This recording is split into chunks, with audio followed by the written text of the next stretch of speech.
If your customer has had a turbo failure, they're going to need to replace that turbo. But why did the turbo fail in the first place? Often you can identify the cause of a turbo failure, or at least other things that need to be addressed by the color of the exhaust. After listening to this episode today, you will be able to help your customers diagnose potential problems that led to the turbo failure so that problem doesn't happen again. And that's going to save your customer or the fleet money. For today's Turbo Talk, I wanted to make sure that I had someone who would join us, who was able to provide the expertise to really help us to learn this important information. And so I've invited John Ferry, Vice President at Turbo Solutions, to come back on the show. If you recognize his name, he was on our podcast back in episode 33. John, welcome back to the Heavy Duty Parts Report. So glad to have you here. Glad to be here, and you have a great show, Jamie. Thank you. Thanks. Thank you, John. I appreciate that. So let's get right to the heart of the matter. On average, what does it cost to replace a turbocharger if you're going to go to the dealer? Dealer, and I'm talking ranges, you're probably looking for the component for the turbo only between $3,500 and $6,500. And, when you look at it today, that's more expensive than a transmission, a manual transmission for a truck. So that's probably why I'm on this show, because it is an important component on the vehicle, an expensive component. And of course, the labor is going to be somewhere between 3 and 5 hours. Average labor cost $150 an hour. So quite expensive. So that labor time is in addition to the $3,500 to $6,500 range for the actual turbo. That's correct. So that adds up very, very quickly. One of the things that I know about any maintenance and repair issue is if you only throw parts at it, it doesn't necessarily solve the problem. And long term, that can be very, very costly. So if the cause of a turbocharger is ignored when this turbocharger is replaced, what does that cost the fleet in the end? I'd like you to walk me through all of the costs that perhaps are below the surface and are unseen. Sure. Well, if a turbocharger root cause issue is not addressed, and parts changing is a big issue in our business, then you're going to start out with a very expensive tow bill.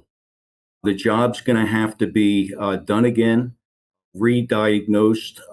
One of the most important things that we stress to our distributors is that when a customer has a turbo that fails, it's really important to understand why it failed. And, the turbos today, the VGT turbos that were produced by Cummins, they have a life in many cases of 1 million miles.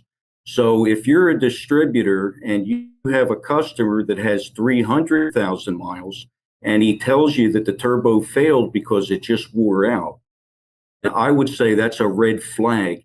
Figure out what it was that killed the turbo, because if you don't, we could be the greatest remanufacturers in the world, but the same problem is going to repeat itself. Yeah, that's interesting. And when you start to add up all those costs, like you said, if it's a breakdown situation, that is very expensive. It's the tow bill, it's the hotel bill for the driver, the extra food, perhaps some overtime. Then it's the downtime. Like that, to me, the truck going back into the shop for a second time, that truck can't go to work and can't earn you revenue. So there's a big cost there as well. Yeah, you could make the case that that's the most expensive cost. It's more than just the tangible invoices that are accrued, but that is a real world, real case scenario that happens, unfortunately. So, John, as you mentioned, Turbo Solutions provides remanufactured turbos. Why should a fleet buy Turbo Solutions products from a distributor like HDA Truck Bride? So what I would say about that is that, number one, we only focus on turbochargers, which I mentioned earlier. And I'll tell you, we have people that really understand the turbo, and they understand why the premature failure happens. I'll give you an example.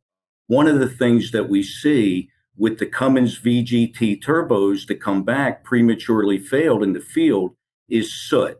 And that soot is a direct reflection that there's a problem with the DPF system.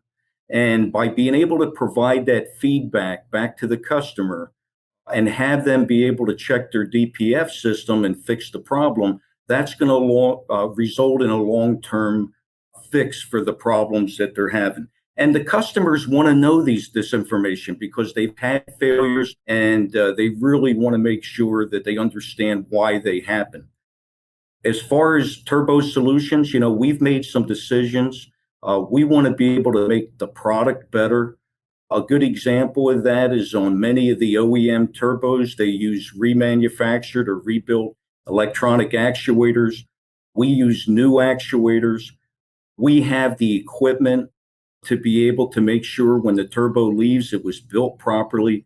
All of our remanufactured turbos are precision balanced before they're even packaged. So we're doing everything on our side, not only to provide that feedback through our distributors, but we want to make the product better than maybe it was designed originally. We're going to take a quick break. We'll be right back. Would you like to advertise on the Heavy Duty Parts Report? Head over to heavydutypartsreport.com/contact and fill out the form. Spots are limited and on a first come, first serve basis. We're back from our break, and before the break, we were talking about the cost of failing to identify the root cause of a turbo failure, and we were talking about what Turbo Solutions is doing to support their distributors and their customers on that. John, you mentioned that in your manufacturing facility, you have the ability to look at things like the metal composition, things like what's going on internally with the turbo to identify possible causes of the turbo failure. A parts technician or even a repair technician may not have that ability. So let's talk a little bit about what the exhaust, the color of the exhaust indicates about why a turbo might be failing prematurely. So we've got a customer, they come in, they say, look, my turbo needs to be replaced. And we say, okay, well, what color is the exhaust? And they say, well, the exhaust was actually like a real black color. What should that immediately alert the parts technician or the repair technician to, and where should they point the customer's attention to look at root causes? Yeah, good question. So yeah, I mean, if it's black, that's a direct indication that there's a fuel issue and the fuel is too rich, too much fuel going to the combustion chamber. That could be an injector issue. It could be a number of things, but black, think about fuel. Think about fuel. Okay. So if, for example, it was like an injector issue, that's a much bigger problem than the customer is anticipating. But at least then you do the repair only once. So the truck's already in the shop. The downtime has already been incurred. Hopefully getting those injectors fixed or getting that fuel issue fixed is going to get the truck back on the road. And the outcome of that is, yes, a bit more cost up front, but of course not, they get to avoid all of that additional cost with a secondary failure. Yep. Yeah, that's great. So there's a couple different colors that give us an indication. So let's say that the customer says, okay, well, actually the smoke was kind of like white. So what would that indicate about what's going on and what maybe caused that turbo to fail?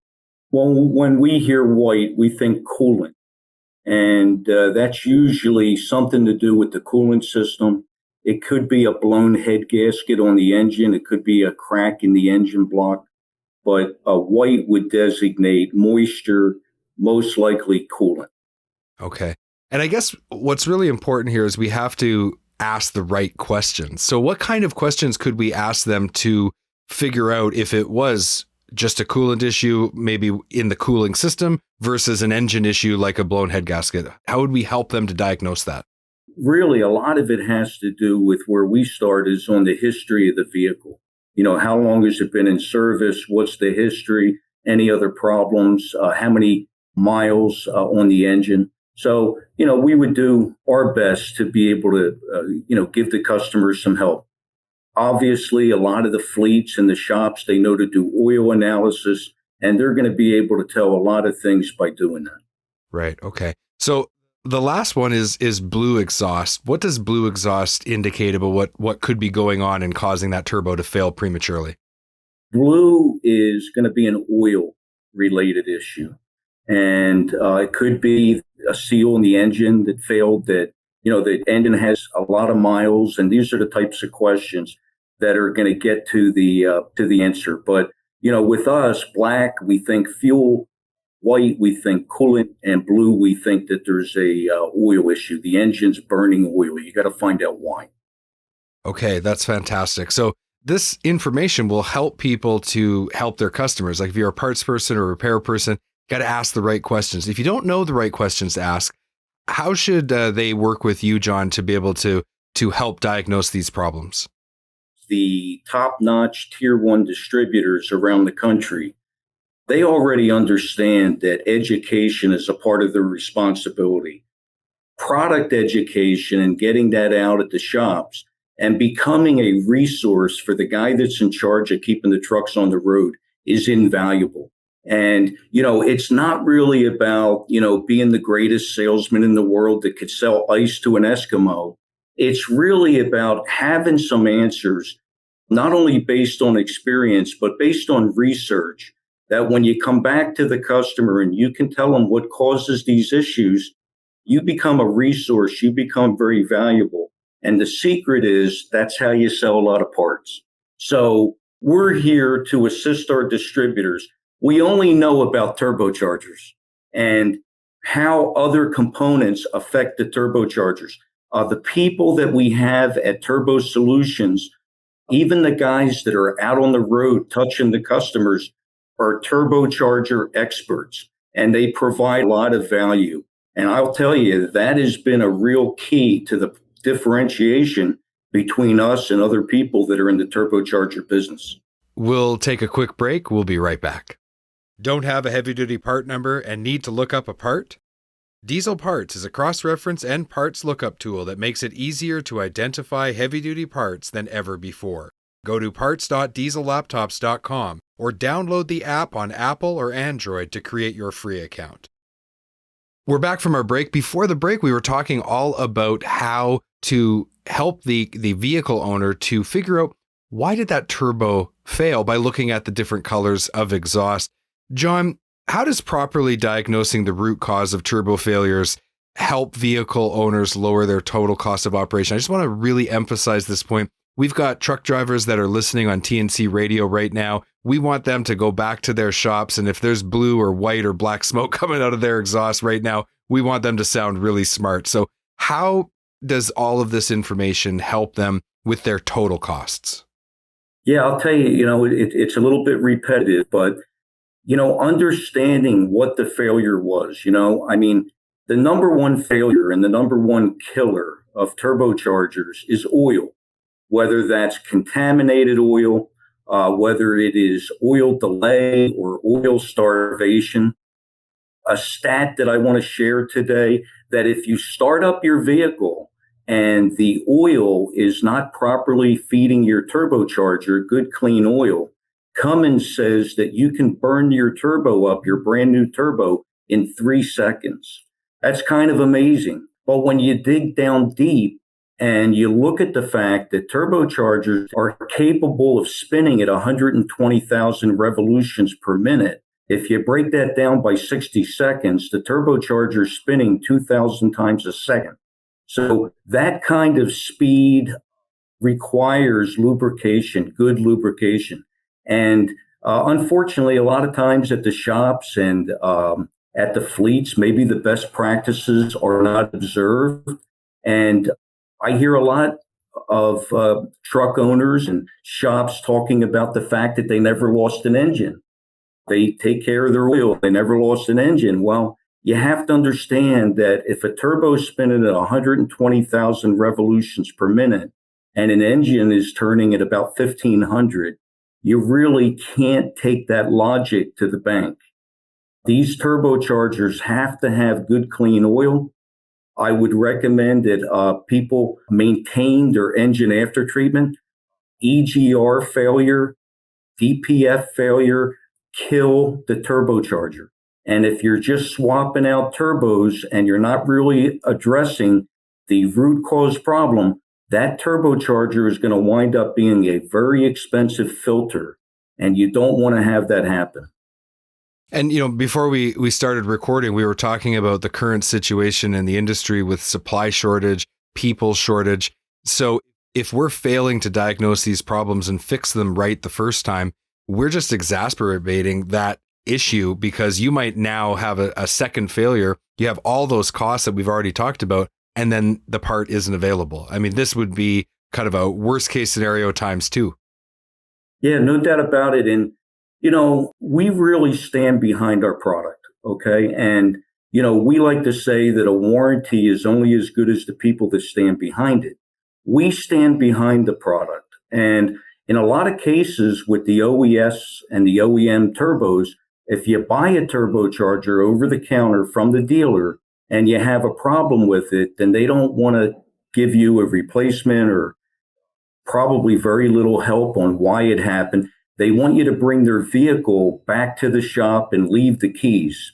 And so another key reason why someone would want to buy a turbocharger from one of our distributors is that we're not only going to stand behind the product, but if there's a problem, we're going to be able to give them assistance on how to make sure that they understand how to prevent it from happening again.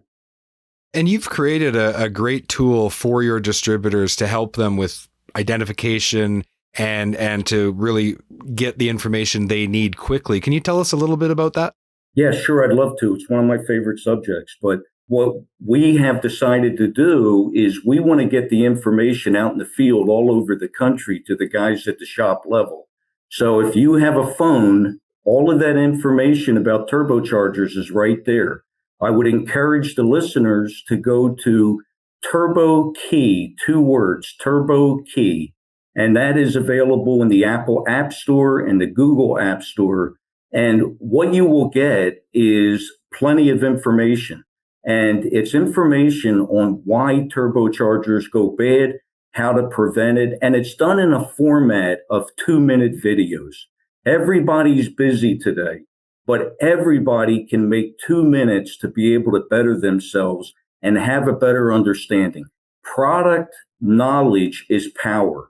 Once they understand what is the cause, they can deal with the real problem. Absolutely. So we'll make sure that there are links in the show notes for getting directly to the app stores, as well as, of course, there's going to be a link to your website. If somebody wants to become a distributor and sell your parts, they're very impressed with everything they've heard, and they said, we need a partner with our turbos. How should they go about contacting your organization and what process are they going to go through to become a distributor? The easiest way would be to send us an email.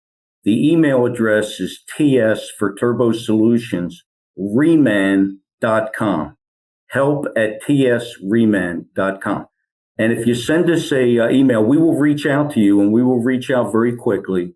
And what does it take to become a distributor? Well, we would like to have a commitment on the distributor's end. That means they're going to stock the most popular product.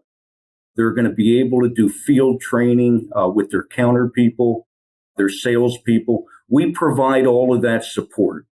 We take our app, Turbo Key. Once they become a distributor, Turbo Key has the ability to help them identify turbos based on the engine serial number, the vehicle VIN number. So we make it very easy for their people to understand how to identify and properly quote the turbocharger and how to sell, and how to make sure that when they go out and talk to the fleets, they talk to the shops, they're hitting all of the high points on why that customer would want to buy the turbo. You provide a true partnership, which is what all distributors should be looking for from their manufacturers. You've been listening to the Heavy Duty Parts Report. I'm your host, Jamie Irvin. We've been speaking to John Ferry, Vice President at Turbo Solutions. If you'd like to buy a turbocharger today, go to heavydutypartsreport.com/buy parts, and you'll get access to one of Turbo Solutions' distributors, HDA Truck Pride. And if you'd like to learn more about Turbo Solutions, again, the website is tsreman.com. Links are in the show notes. And if you want to become a distributor, just shoot that email over to John and his team, help@tsreman.com. That link will be in the show notes as well. John, thank you so much for being on the Heavy Duty Parts Report. It's been so nice to have you back. Thank you very much, Jamie. And I appreciate the fact that you allow us to come on.